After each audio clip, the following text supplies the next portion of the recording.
بسم الله الرحمن الرحيم. الحمد لله الذي أنزل على عبده الكتاب ولم يجعل له عوجا قيما لينذر بأسا شديدا من لدنه ويبشر المؤمنين الذين يعملون الصالحات أن لهم أجرا حسنا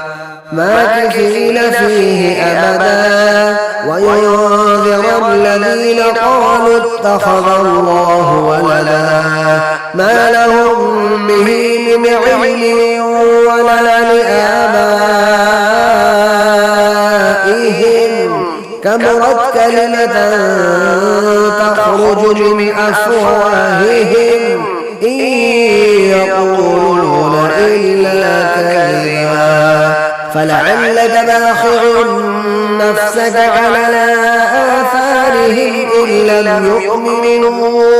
إن لم يؤمنوا بهذا الحديث أسفا إنا جعلنا ما على الأرض زينة لها لنبلوهم أيهم أحسن عملا وإنا لجاعلون ما عليها صعيدا جرزا أم حسبت أن أصحاب الكهف والرقيم كانوا من آياتنا عجبا إذ أوى الفتية إلى الكهف فقالوا ربنا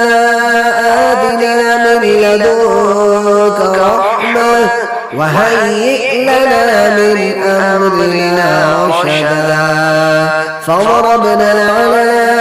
آذانهم في الكهف سنين عددا ثم بعثناهم لنعلم أي الحزبين أحصى لما لبثوا أمدا. نحن نقص عليك نبأهم بالحق إنهم فتية آمنوا بربهم وزدناهم هدى وربطنا على قلوبهم إذ قاموا فقالوا ربنا رب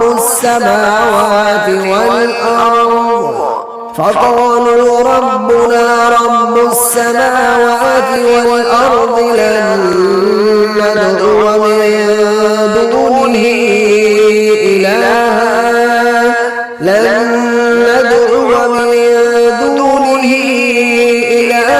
لقد قلنا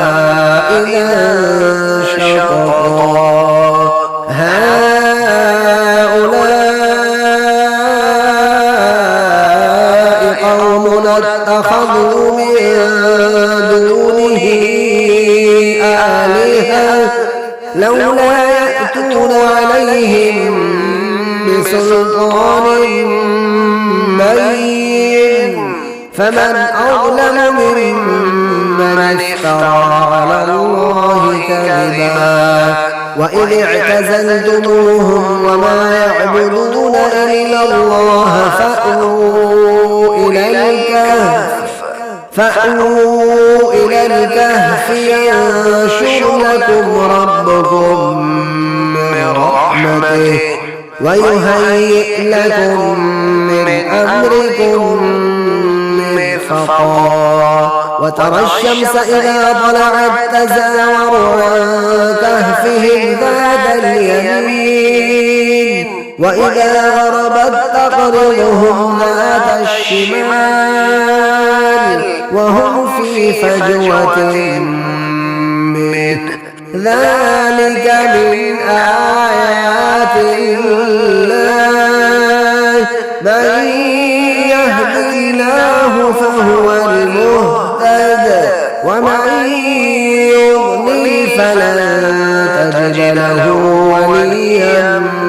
مرشدا وتحسبهم أيقاظا وهم رقود ونقلبهم ذات اليمين وذات الشمال وكلبهم باسط ذراعيه بالوصيد لو اطلعت عليهم لوليت منهم فرارا ولملئت منهم رعبا وكذلك بعثناهم ليتساءلوا بينهم قال قائل منهم كم لبثتم قالوا لبثنا يوما أو بعض يوم قالوا ربكم أعلم بما لبثتم فبعثوا أحدكم بورقكم هذه إلى المدينة فلينظر أيها أزكى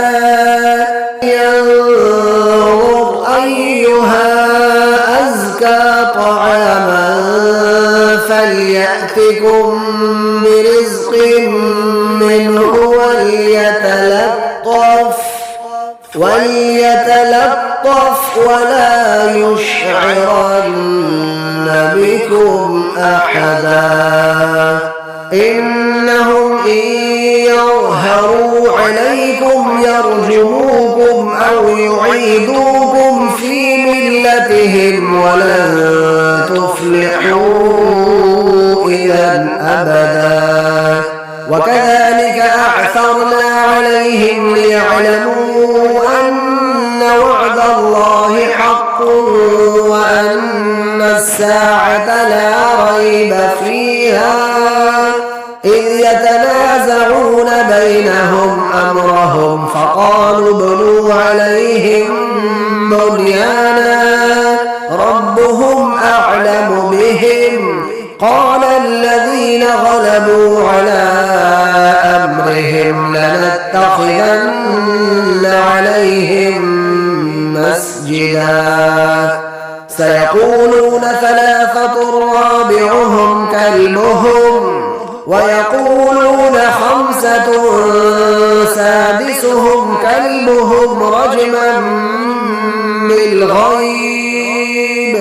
ويقولون سبعة وثامنهم كلبهم قل ربي أعلم بعدتهم ما يعلمهم إلا قليل فلا تمار فيهم إلا مراء ظاهرا ولا تستفت فيهم منهم أحدا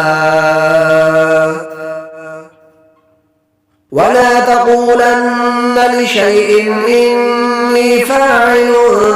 ذلك غدا إلا أن يشاء الله واذكر ربك إذا نسيت وقل عسى أن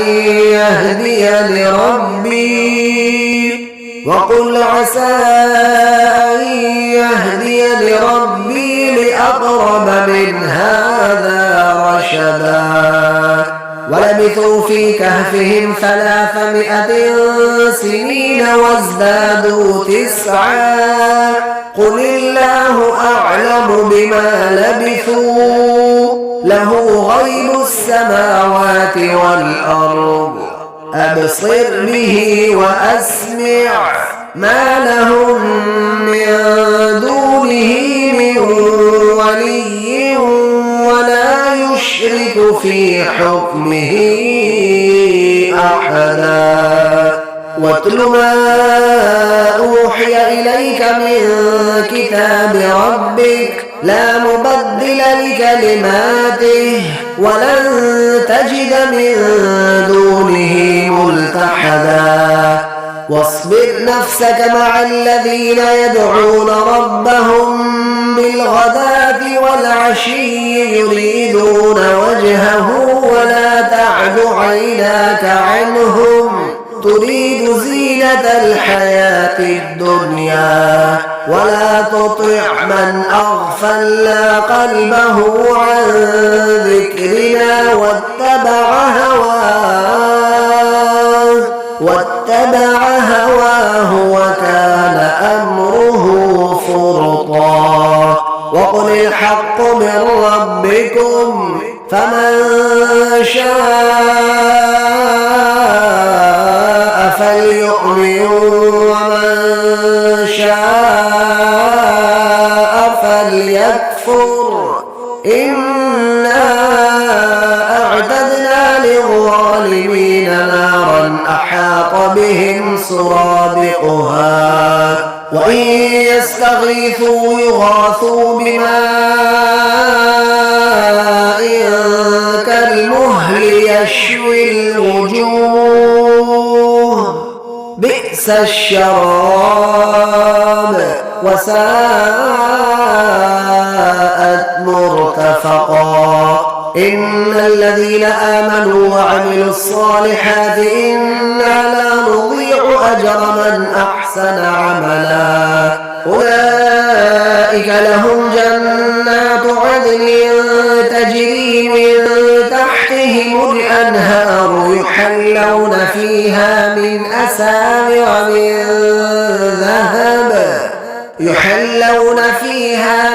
أساور من ذهب ويلبسون ثيابا خضرا من سندس واستبرق متكئين فيها على الأرائك نعم الثواب وحسنت مرتفقا. واضرب لهم مثلا رجلين جعلنا لأحدهما جنتين من أعناب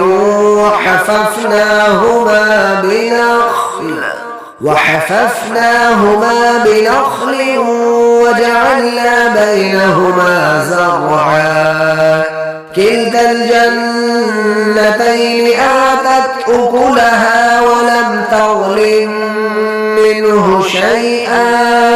وفجرنا خلالهما نهرا وكان له ثمر فقال لصاحبه وهو يحاوره أنا أكثر منك مالا وأعز نفرا. ودخل جنته وهو ظالم لنفسه قال ما أظن أن تبيد هذه أبدا وما أظن الساعة قائمة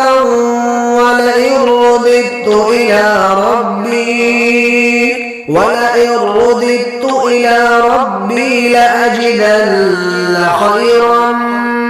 منها منقلبا.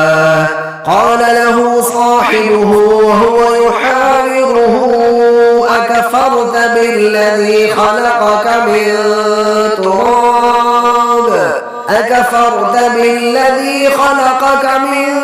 تراب ثم من نطفة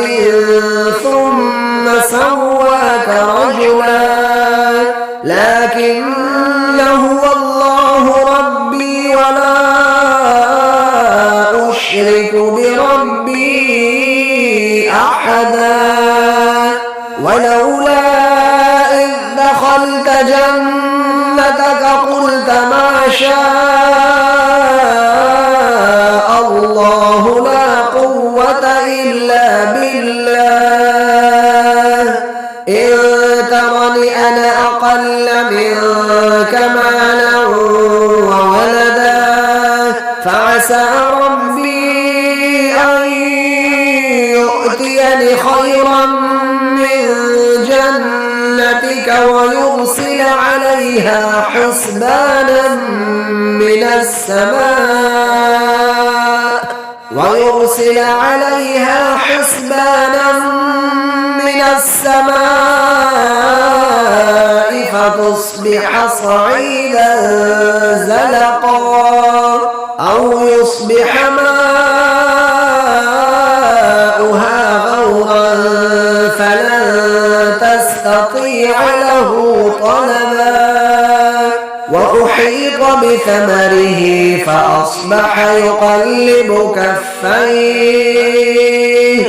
فأصبح يقلب كفيه على ما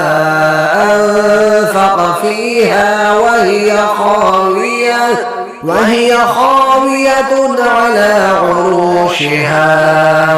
ويقول يا ليتني لم أشرك بربي أحدا ولم تكن له فئة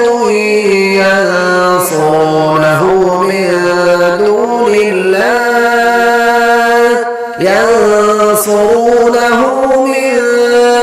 الله وما كان منتصرا هنالك الولاية لله الحق هو خير ثوابا وخير عقبا واضرب لهم مثل الحياة الدنيا كماء أنزلناه من السماء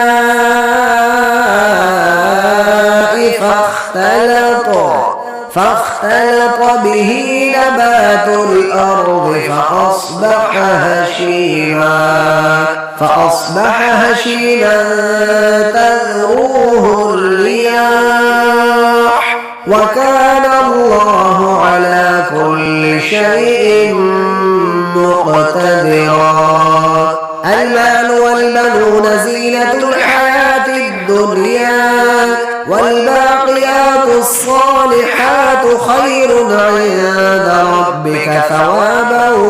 وخير أملا ويوم نسير الجبال وترى الأرض بارزة وحشرناهم فلم نغادر منهم أحدا وعرضوا على ربك صفا لقد جئتمونا كما خلقناكم أول مرة بل زعمتم أن لن نجعل لكم موعدا ووضع الكتاب فترى المجرمين مشفقين مما فيه ويقولون يا ويلتنا ما لهذا الكتاب لا يغادر صغيرة ولا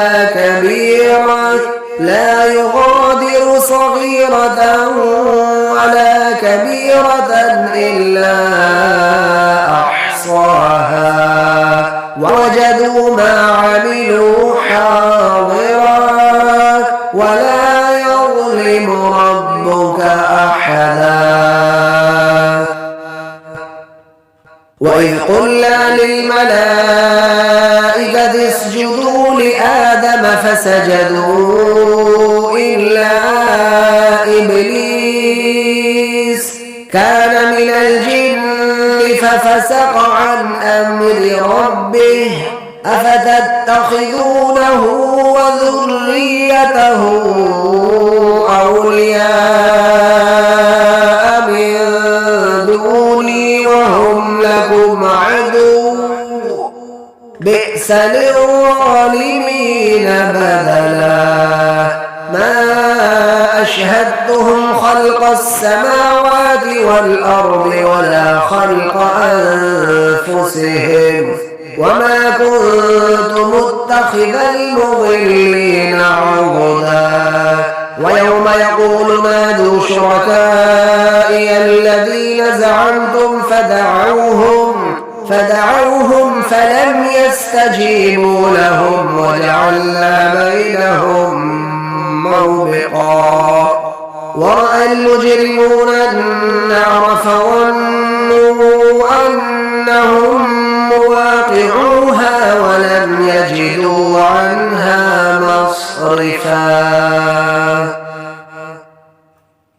ولقد صرفنا في هذا القرآن للناس من كل مثل وكان الإنسان أكثر شيء جدلا. وما منع الناس أن يؤمنوا إذ جاءهم الهدى ويستغفروا ربهم إلا أن تأتيهم سنة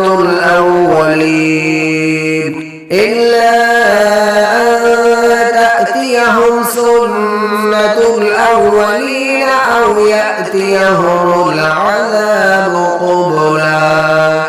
وما نرسل المرسلين إلا مبشرين ومنذرين ويجادل الذين كفروا بالباطل ليدحضوا به الحق واتخذوا آياتي وما أنذروا هزوا. ومن أظلم ممن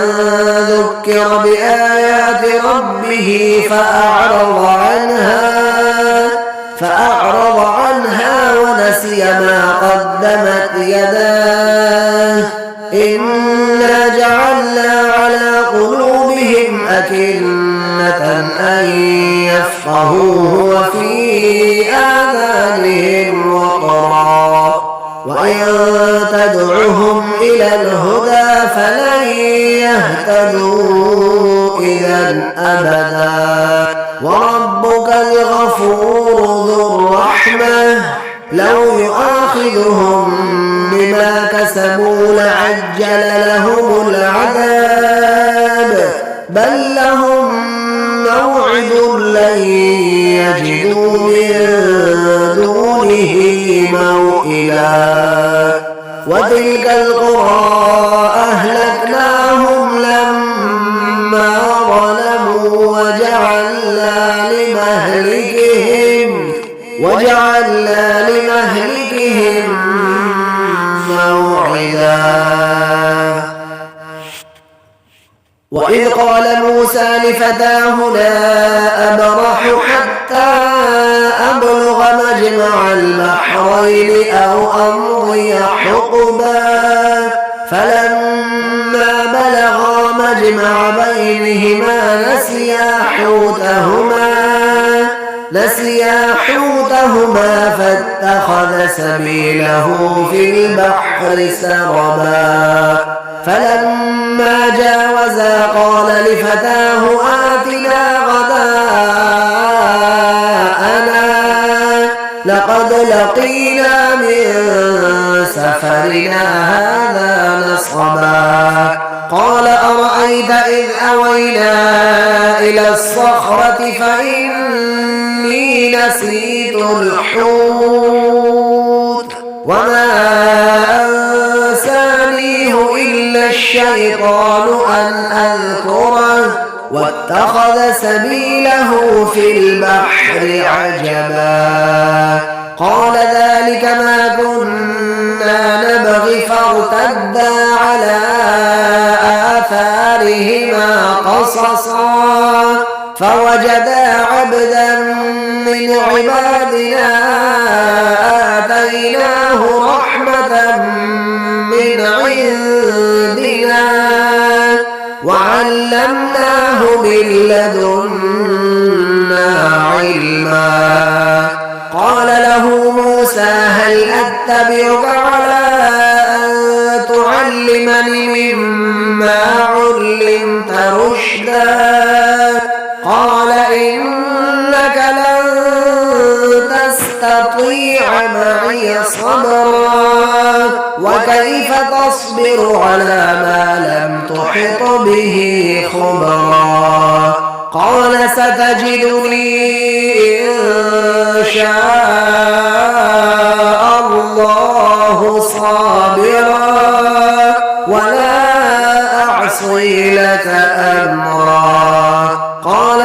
اتبعتني فلا تسألني عن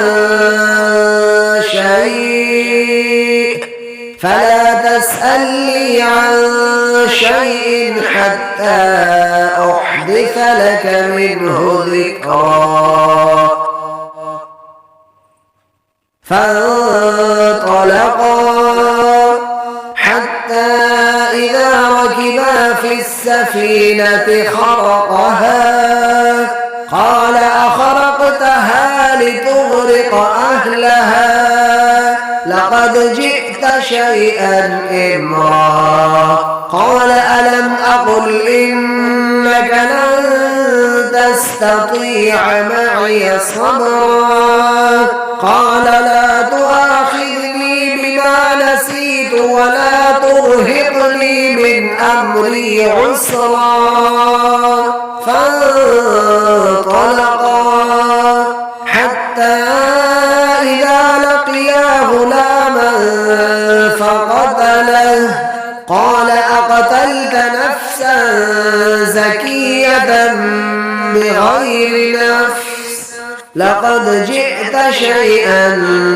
نكرا. قال ألم أقل لك إنك لن تستطيع معي صبرا. قال إن سألتك عن شيء بعدها فلا تصاحبني قد بلغت من لدني عذرا. فانطلقا حتى إذا أتيا أهل قرية استطعما أهلها فأبوا أن يضيفوهما فوجدا فيها جدارا يريد أن ينقض. قال لو شئت لاتخذت عليه أجرا. قال هذا فراق بيني وبينك سأنبئك بتأويل ما لم تستطع عليه صبرا. أما السفينة فكانت لمساكين يعملون في البحر فأردت أن أعيبها وكان وراءهم ملك يأخذ كل سفينة غصبا. وأما الغلام فكان أبواه مؤمنين فخشينا أن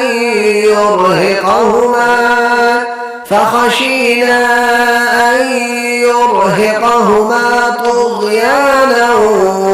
وكفرا. فأردنا أن يبدلهما ربهما خيرا منه زكاة وأقرب رحما. وأما الجدار فكان لغلامين يتيمين في المدينة وكان تحته كنز لهما وكان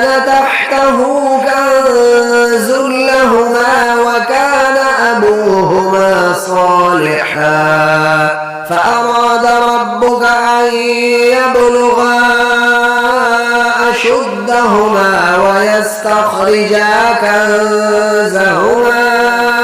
ويستخرجا كنزهما رحمة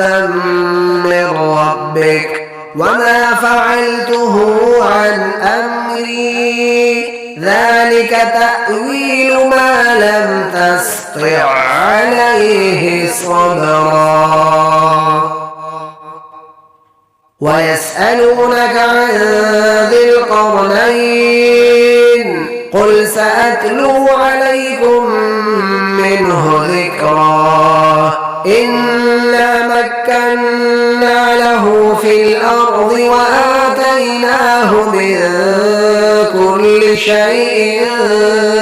سببا فأتبع سببا حتى إذا بلغ مغرب الشمس الشمس وجدها تغرب في عين حمئة ووجد عندها قوما قلنا يا ذا القرنين إما أن تعذب وإما أن تتخذ فيهم حسنا قال أما من ظلم فسوف نعذبه ثم يرد إلى ربه فيعذبه عذابا نكرا وأما من آمن وعمل صالحا فله جزاء الحسنى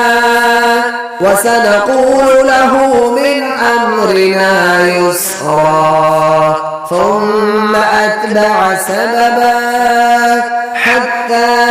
إذا بلغ مطلع الشمس وجدها تطلع على قوم لم نجعل لهم من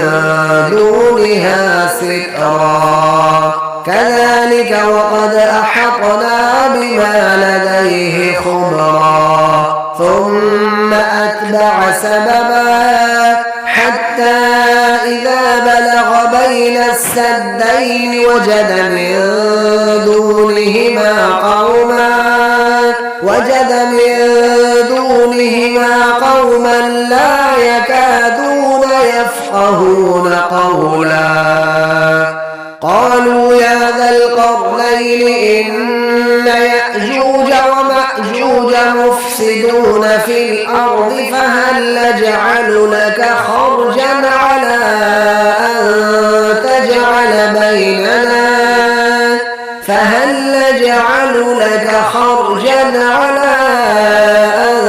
تجعل بيننا وبينهم سدا قال ما مكني فيه ربي خير فأعينوني بقوة أجعل بينكم وبينهم ردما آتوني زبر الحديد حتى إذا ساوى بين الصدفين قال انفخوا حتى إذا جعله نارا قال آتوني أفرغ عليه قطرا فما استطاعوا أن يظهروه وما استطاعوا له نقبا قال هذا رحمة من ربي فإذا جاء وعد ربي جعله دكا وكان وعد ربي حقا وتركنا بعضهم يومئذ يموج في بعض ونفخ في الصور فجمعناهم جمعا وعرضنا جهنم يومئذ للكافرين عرضا الذين كانت أعينهم في غطاء عن ذكري وكانوا لا يستطيعون سمعا أفحسب الذين كفروا أن يتخذوا عبادي من دوني أولياء إنا أعتدنا جهنم للكافرين نزلا قل هل ننبئكم بالأخسرين أعمالا الذين ضل سعيهم في الحياة الدنيا وهم يحسبون أنهم يحسنون صنعا أولئك الذين كفروا يؤمنوا بآيات ربهم ولقائه فحبطت أعمالهم فلا نقيم لهم يوم القيامة وزنا ذلك جزاؤهم جهنم بما كفروا واتخذوا آياتي ورسلي هزوا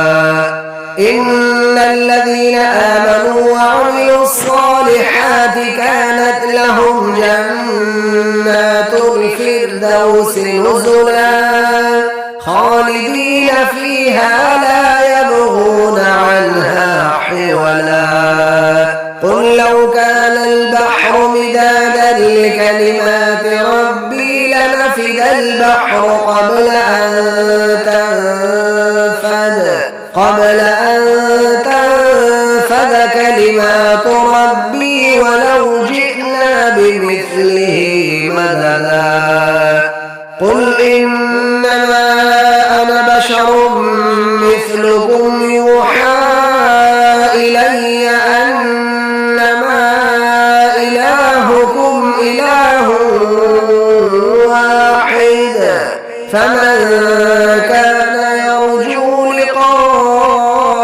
ربه فليعمل عملا صالحا ولا يشرك بعبادة ربه أحدا.